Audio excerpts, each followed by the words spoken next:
ay 10,000 km cover ng engine niya, kaya iangat. Okay, ayan, ganun na po kasimple ang pagtanggal ng 4 na igniter. Ito yung ipapalit natin, or pwede na tanggalin natin yung lock.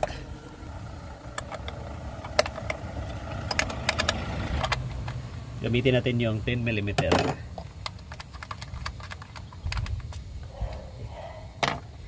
Bunutin natin yung igniter. Ayan. Ngayon ito yung ano natin, 16mm GLS. Okay. Tanggalin natin. Gamit tayo ng ratchet.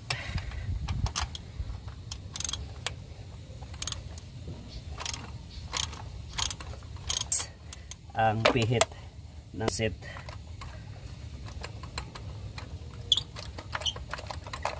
Tingnan natin, nagbibigay ng siya, iridium ang ipapalit natin.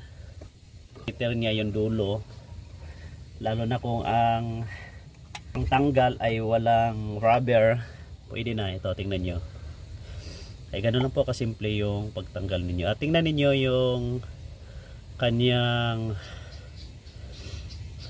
ceramic na cover. Mayroon. Ito lang po ang proseso. Ito yung bago na iridium. Isasaksak natin dito sa dulo ng igniter. Ayan. Tapos suksok natin doon. Ngayon ay ang pagpihit ay clockwise. Pahigpit yan, clockwise.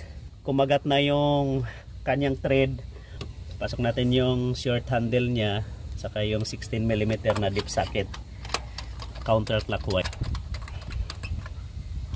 Ay ano lang siya, kailangan kontrolado lang natin para hindi mag-over. Kaunti pwede na yan, kaya hindi siya mag-over torque.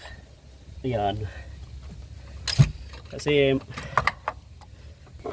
lagay natin yung igniter.